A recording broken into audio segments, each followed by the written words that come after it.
suara pintu terbuka, pintu dari toilet kamar tersebut mandi dari kamar mandi. Berhenti air gemericik, berhenti suara air seperti orang mandi itu, kemudian terdengar suara seolah pintu terbuka. Assalamualaikum warahmatullahi wabarakatuh.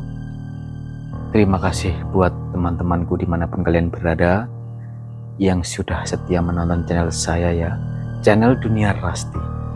Channel ini mengisahkan ataupun tentang kisah-kisah horor, kisah mistis, dan kisah nyata.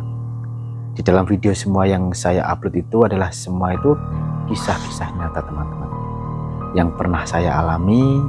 Dan di situ ada juga ya sahabat saya yang bercerita pengalaman dia yang di dalamnya itu banyak sekali kejadian-kejadian aneh teman-teman. Dan untuk di video kali ini saya dan teman saya ini akan bercerita, tetapi di dalam video ini yang bercerita itu teman saya teman-teman, bukan saya ya, karena dia ingin bercerita kejadian-kejadian yang aneh. Dan kejadian ini adalah berasal dari asrama ya Gus ya, asrama dimanapun itu asramanya saya belum tahu teman-teman ya, soalnya saya belum mendengarkan ceritanya bagaimana. Untuk itu mari kita dengarkan bersama-sama, kita saksikan bersama-sama video ini awal hingga akhir.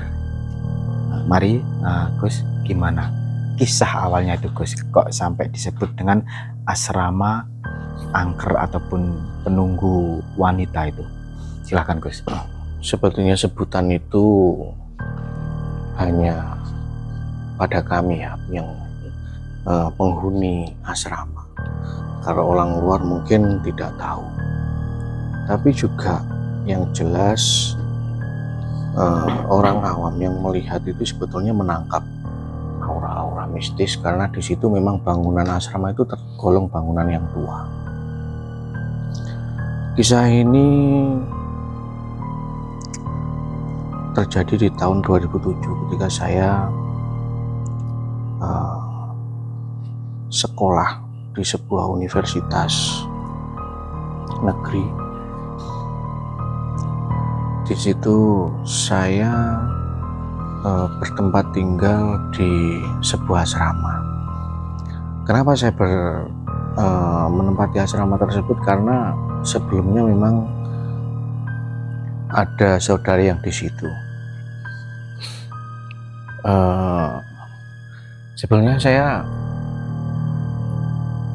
Sebetulnya saya kurang sedikit peka di situ awal-awalnya.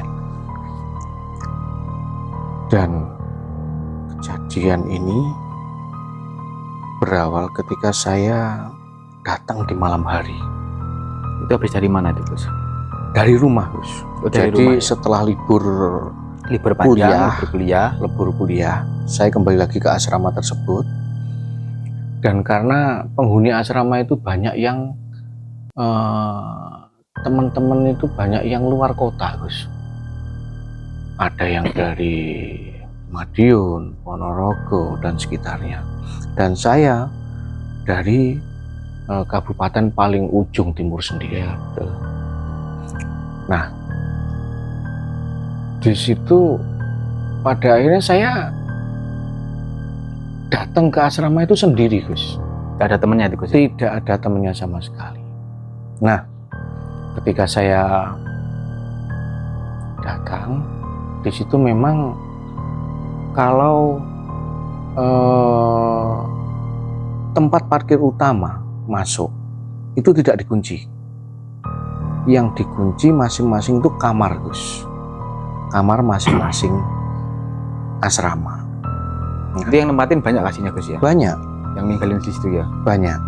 Memang cuma satu komplek Gus di situ. Ada berapa orang itu Gus? Ada sekitar, dalam satu komplek itu ada dua golongan Gus. Katakanlah golongan A dan golongan B. Oh gitu. Itu ya? berhadapan. Berhadapan. Jadi kami secara keamanan alhamdulillah aman Gus di situ. Karena dari teman yang golongan di depan itu ada yang tidak pernah pulang. Mereka mungkin gantian, tapi tetap terus. Mereka ada penghuninya. Jadi ketika kami pulang semua pun kami tidak was-was seperti itu. Karena ada penggantinya Gus ya. Ada Itu yang satu tetap kamar stay berapa, di Gus? situ. Satu orang Gus. Oh, satu kamar satu orang. Satu berarti kamar ya? satu orang. Bangunannya itu memang sekilas memang seolah bangunan kuno Gus. Bangunan Bangunan kuno seperti bangunan Belanda pada zaman dulu. Iya iya. Nah, singkat cerita waktu itu ketika saya masuk di ruangan parkir, saya memasukkan motor saya tanpa rasa curiga sedikit pun. Kemudian saya parkir motor, saya masuk. Ketika saya masuk,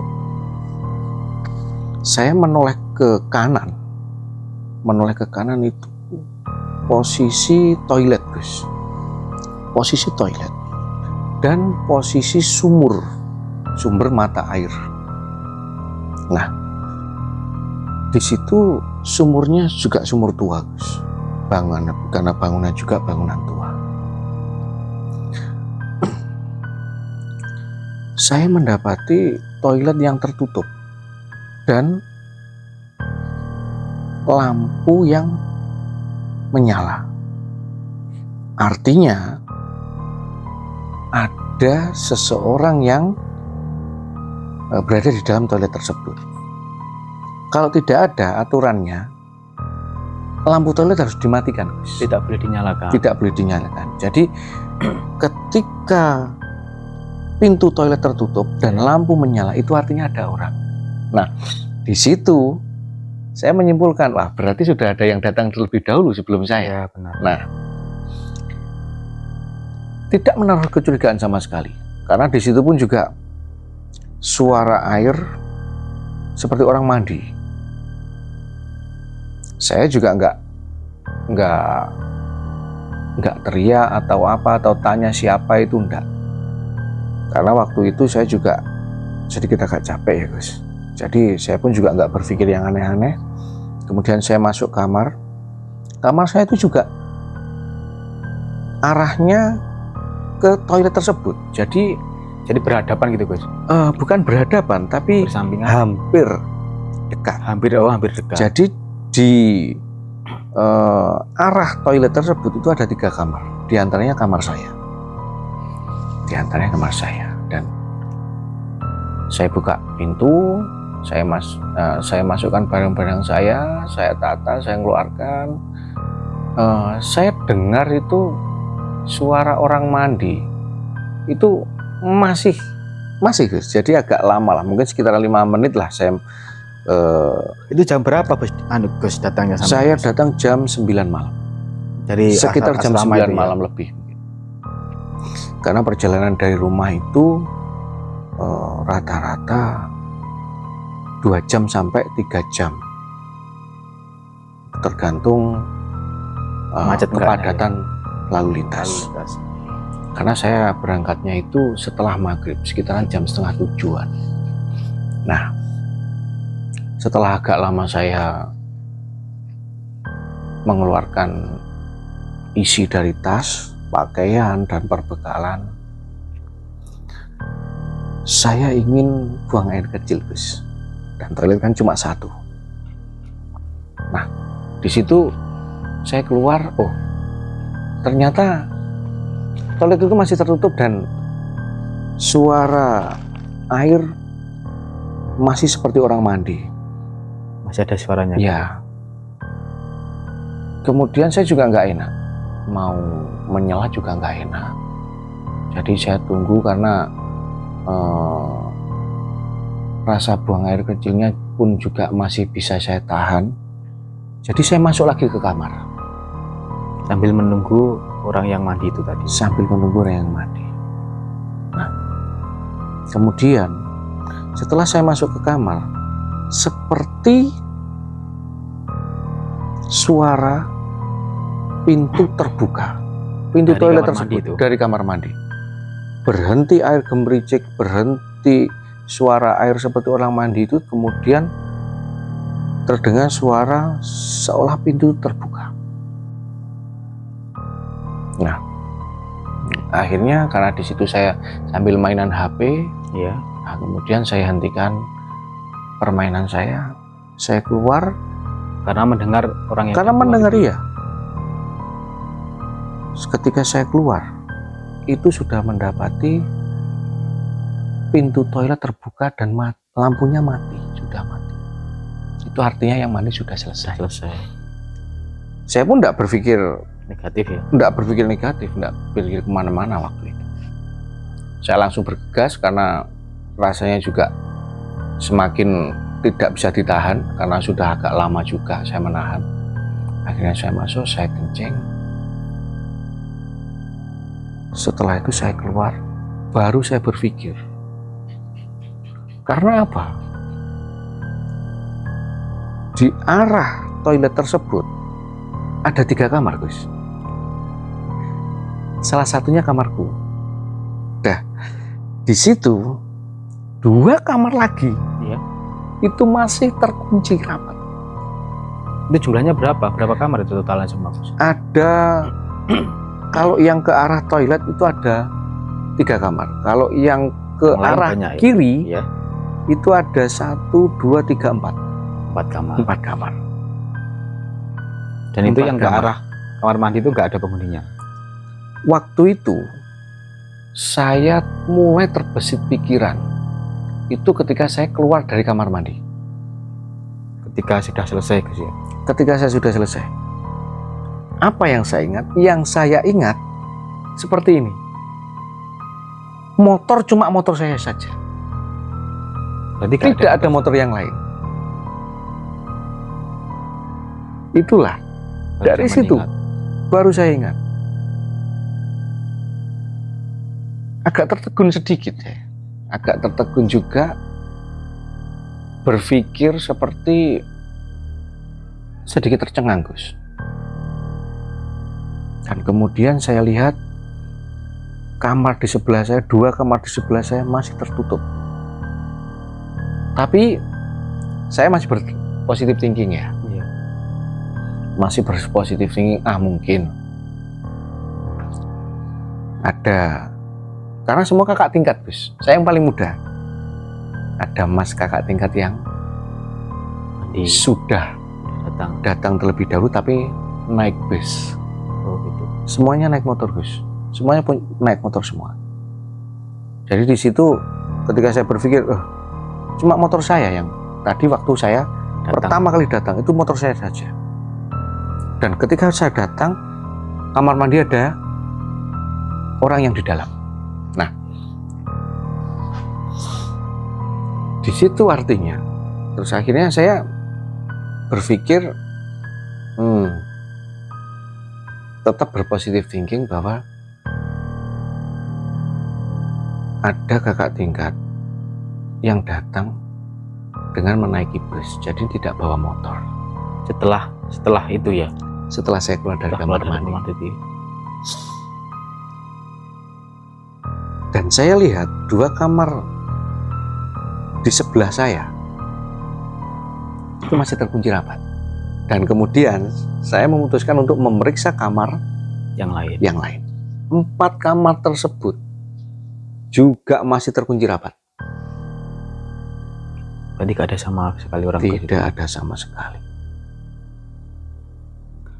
Saya cek sampai ke ujung.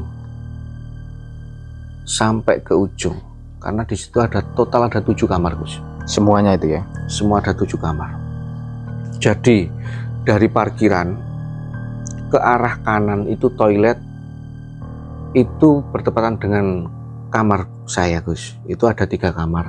Yang dari parkiran ke sebelah kiri itu ada 4 kamar.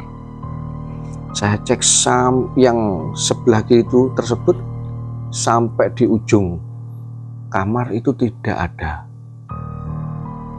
Masih terkunci rapat. Karena ada 2 kunci, Gus.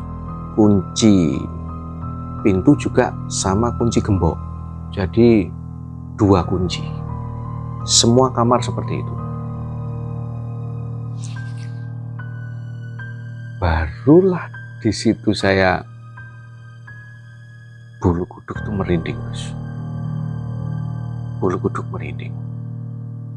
Dan waktu itu seolah-olah yang saya ingat ketika pintu terbuka sebelum waktu saya menunggu mau buang air kecil itu arah dari kaki melangkah itu ke sebelah kanan toilet. Itu artinya mengarah ke sumur. Oh, ke sumur itu, Gus ya. Mengarah ke sumur tua itu, Gus. Mengarah itu sumur yang dibuat mandi itu, Gus ya. Ataupun iya, atau sumur yang lain? Itu sumur yang dibuat mandi, cuman kita pakai pompa air, Gus. Oh, pompa air. Pakai pompa air. Jadi sumurnya itu kosong ya? Ditutup. Pakai. Ya, Oh, ditutup. Iya. Karena kita menggunakan pompa air tidak ditimba. Dan di sampingnya sumur itu nggak ada tempat apa gitu, nggak ada cuma sumur atau tidak gudang ada atau apa gitu? Tidak ada. Memang ada gudang di situ. Di sebelah kamar mandi itu ada gudang. Sebetulnya itu juga kamar mandi. Tapi entah kenapa kamar mandi itu sudah tidak difungsikan. Jadi dipakai untuk menyimpan barang-barang di situ, Gus. Kemudian setelah saya mengecek sampai ke ujung itu, Gus, Ya. saya kembali lagi, Gus. Sambil kembali saya itu mengingat, karena setelah suara air orang yang seperti mandi tadi berhenti dan pintu terbuka, Ya. itu arah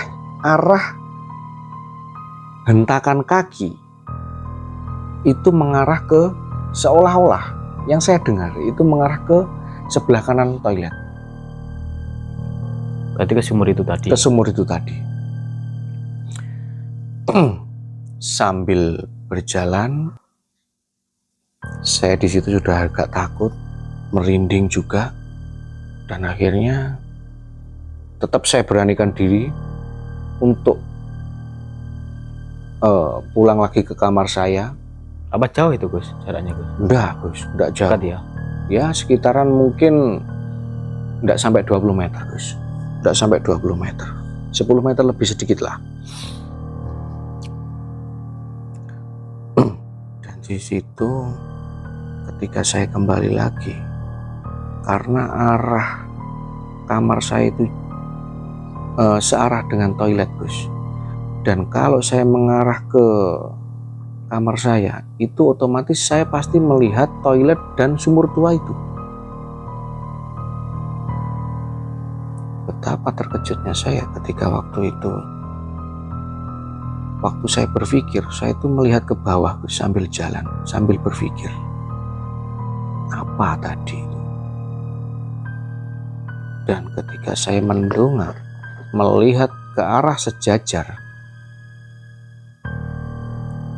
ke arah toilet tersebut, saya menangkap sosok putih berambut panjang berada di samping sumur tua tersebut, Gus, sambil menyisir rambut. Wajahnya nggak kelihatan tuh, Gus. Wajahnya tidak kelihatan Jadi cuma rambutnya aja. karena menghadap membelakangi saya. Iya. Menghadap membelakangi. Terus setelah sampean melihat kayak gitu, apa ya reaksi sampean? Mau teriak ndak bisa, karena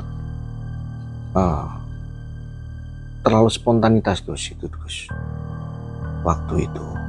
Karena kebetulan juga cahaya yang ada di penerangan yang ada di sumur tua itu, Gus, di sebelah sumur tua itu warnanya kuning, Gus. Apanya itu? Oh, Penerangannya. Lampunya ya? Iya. Dan waktu pulang memang semua sengaja, kalau penerangan luar kamar itu semua sengaja dihidupkan. Jadi selama liburan itu memang hidup terus ya, nggak pernah mati. Iya. Waktu itu saya tercengang, diam, tidak bisa bergerak, Gus.